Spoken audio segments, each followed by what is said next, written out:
perfect. I worship the guy.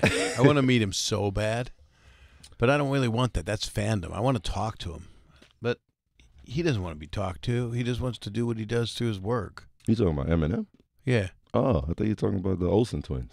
No, I was with one of them last night. I went to dinner with Ashley, 2 of my daughters, and my fiance. Yeah, dirtbag, Bob. No, this is not dirtbag. This is like loving people and respecting women. That's not popular right now. What the fuck happened to them? What are you talking about? I love them. The Olsen twins. Why they look like that? I don't remember them looking. They look beautiful. I was just with Ashley last night.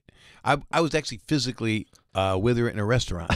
She looks beautiful, and they are good. I you know what it is? I knew them at 9 months old, so I'm like a dad to them.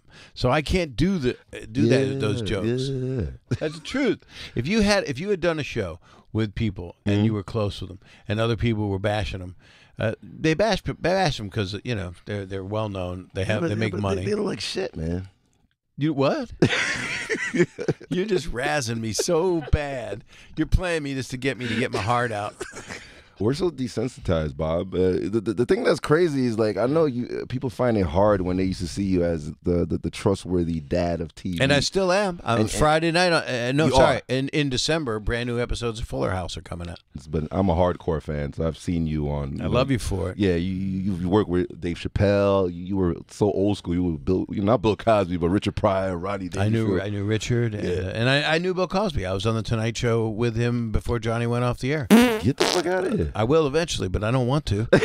but I pretty much got to meet all the icons that I wanted to, and Pryor was my guy that I looked up to the most, and I did a movie with him and hung out with him for 3 weeks, and in High Point, North Carolina, where there was no one to talk to but Richard Pryor, and that's kind of a gift, Working with him, man, that's like every comedian's dream. It's the top of the whole thing. It was funny. I was struggling for 10 years at the Comedy Store, and Robin was there, and Rodney was a friend, and Letterman was one of my first hosts, and all kinds of stuff. I saw Eddie Murphy work out Raw. I was actually hosting the Comedy Store when he came in one week, and Eddie does the set for Raw, and it kind of is it works really well. I mean, it's Eddie Murphy, so the thing, the roof shakes when he comes out, and then it just didn't click as much for him. Comes back 1 week later.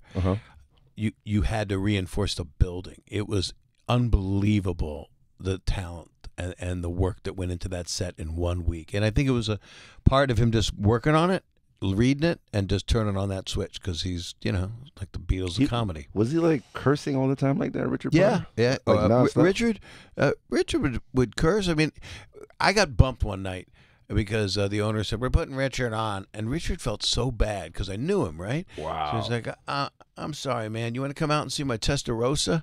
And I was like, I thought he was like, "You want to see my dick?" I didn't know what he meant, because he talked about his dick a lot. I learned that you talk about your dick. I mean, if you're not gonna do nothing to nobody with it, you might as well talk about it. Yo. And so then I go, okay, let's go look at it. And then he comes out, takes me outside, and it looks kind of like a little bit Back to the Future car, whatever. Old school like shaped bodies back push then. the button, the doors come up.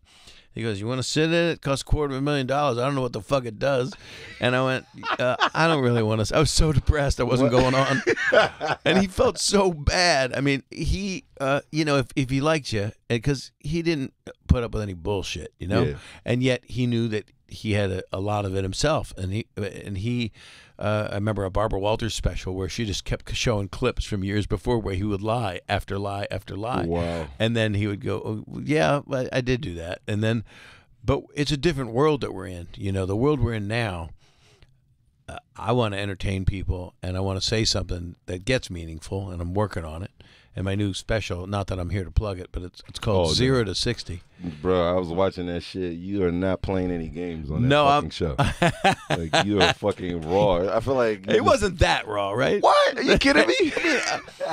It's tough stuff. I didn't know what it was. That's why I lost my virginity at 19. Because I didn't know. That's good. I was 17. Oh wow. Yeah, and what you had a Spanish chick? No, I was a woman I ended up marrying. Oh wow. Yeah. Why is it that white folks do that? Why is it white folks do anything? They fuck like their teenage loved ones, and they marry them. Like we and don't then do they get that divorced. in our world. Then they get divorced. No, you're correct. We don't do that in our world. We fuck and then See you later. No, there's a lot of white guys that fucking see you later. Oh, okay. I don't usually use fuck as a verb, by the way. Oh, okay. I'm sorry. I usually say that was really great. Fucking. What rap connection you got with the industry? You've been in the industry for like forever, man. Yeah, I've got friends. You Any know, Snoop Dogg. I know Snoop. I brought him out at a couple festivals. One in Ottawa. Wow. And we hug each other. He goes, "Hey, Bob Saget, what are you doing, man?" You hug Snoop Dogg? Man, you hug Snoop Dogg? I hug Snoop, and we do fun shit. Every time I've seen him, it's been like at a talk show. You didn't smoke weed with Snoop Dogg, did you? No, but you do by just being next to him. I mean, it wafts in like cologne. He's a good man, and he likes me. And this is what he made one day and sent it to me. Get the fuck out of here. Yeah, it's just me smoking a doob. Yo. Yeah. You see this shit? Isn't that hilarious? Yo, this is classic right here. Yeah, it's classic. And he was saying I'm in the doghouse. He's just a special guy, man. This is Snoop Dogg all day. I love him. Are people like bugged out when they see that you were in Full House and then you're actually so raw? Like, no, they dig it. They dig it because they realize I'm an actor. They realize I wasn't just a guy that looks like a dentist playing a part or goes home and acts like a robot. You know. But I feel like you were like people's like you were their father, like, you know, because we look at Bill Cosby as our dad, but not no more. Obviously, no, but. this is that is upsetting when an icon drops. I mean, I get my shit out on stage. I get my shit out here.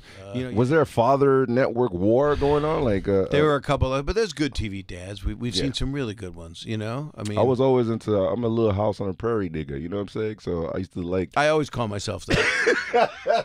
I liked. You didn't like Laurel Ingalls? Come on, man. I did. There's nobody I didn't like.